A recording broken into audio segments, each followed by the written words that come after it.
Hello friend, मैं प्रतिमा Singh cutie FM 5.5 दिल में आपका स्वागत है।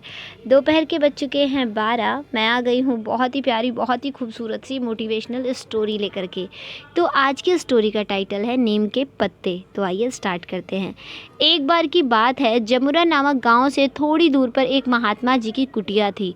उस कुटिया में महात्मा जी के साथ उनका एक शिष्य भी रहता था, जो दोनों आँखों से अंधा था। महात्मा जी एक महान विद्वान थे। अपने पास आए हुए हर व्यक्ति की समस्याओं का समाधान वो बहुत ही प्रसन्नता के साथ करते थे, चाहे वो समस्या कोई भी हो। महात्मा जी गांव और शहर में काफ़ी चर्चित थे। उनसे मिलकर अपनी समस्या का समाधान पाने के लिए बहुत दूर दूर से व्यक्ति आते थे। एक दिन ऐसा हुआ कि कहीं दूर शहर से दो हट्टे कट्टे नौजवान महात्मा जी के पास आए। वो बहुत ही परेशान लग रहे थे। महात्मा जी ने आदर के साथ उन्हें अंदर आने को कहा और चारपाई पर बैठाकर उनकी समस्या पूछी। पहला नौजवान बोला, महात्मा जी, हमने सुना है आपके पास हर समस्या का समाधान है। जो कोई भी आपके पास अपनी समस्या लेकर आता है वह खाली हाथ नहीं जाता। हम भी आपके पास अपनी समस्या लेकर आए हैं और उम्मीद करते हैं कि आप हमें निराश नहीं करेंगे। तुम निश्चिंत होकर हमें अपनी समस्या बताओ। महात्मा जी बहुत ही विनम्रता से बोले। दूसरा नौजवान बोला, महात्मा जी, हम लोग इस शहर में नए आए हैं। जहाँ हमारा गांव है वहाँ के हालात बहुत ही ख़राब हैं। वहाँ आवारा लोगों का बसेरा है। उन्हीं की दहशत से सड़कों पर गुजरते हुए लोगों से बदतमीजी की जाती है। आते जाते लोगों को गालियाँ दी जाती है। कुछ शराबी लोग सड़क पर खड़े होकर आते जाते लोगों को परेशान करते हैं। कुछ बोलने पर वो हाथापाई पर उतर आते हैं। पहला नौजवान बोला, हम बहुत परेशान हो गए हैं। भला ऐसे समाज में कौन रहना चाहेगा, आप ही बताइए। महात्मा जी दोनों नौजवानों की बात सुनकर अपनी कुटिया से बड़बड़ाते हुए बाहर की ओर निकले।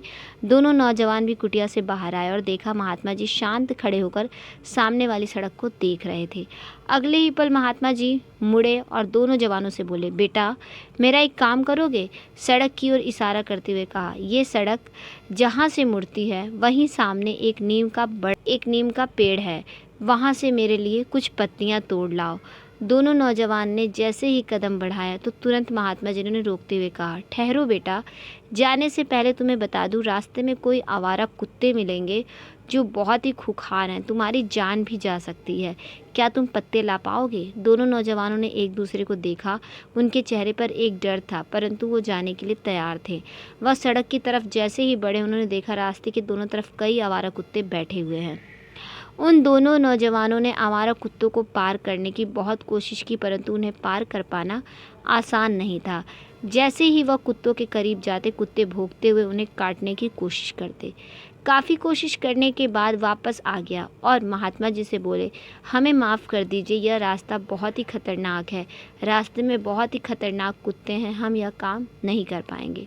दूसरा नौजवान बोला, हम 2-4 कुत्तों को किसी तरह कर पाएं, परंतु आगे जाने पर उन्होंने हम पर हमला कर दिया। जैसे तैसे करके हम वहां से जान बचाकर आए हैं। महात्मा जी बिना कुछ बोले कुटिया के अंदर चले गए और फिर अपने शिष्य को साथ लेकर निकले। महात्मा जी ने शिष्य को नीम का पत्ता तोड़कर लाने के लिए कहा तो शिष्य उसी रास्ते से गया।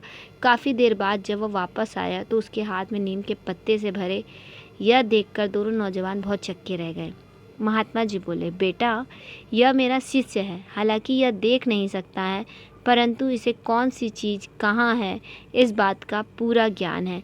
यह रोज़ मुझे नीम के पत्ते लाकर देता है और इसे आवारा कुत्ते इसलिए नहीं काटते क्योंकि यह उनकी तरफ बिल्कुल ध्यान ही नहीं देता, सिर्फ अपने काम से काम रखता है। महात्मा जी फिर आगे बोले, जीवन में एक बात हमेशा याद रखना बेटा, रास्ते में कितनी भी कठिनाइयाँ क्यों ना हो, हमें अपने लक्ष्य को ध्यान में रखना चाहिए और उसी की तरफ आगे बढ़ना चाहिए। फ्रेंड, हमें इससे यही शिक्षा मिलती है कि नौजवानों की तरह हमें भी अपने जीवन में कई ऐसे अनुभव मिलते हैं। हमारे जीवन में कई ऐसे खतरनाक मोड़ आएंगे।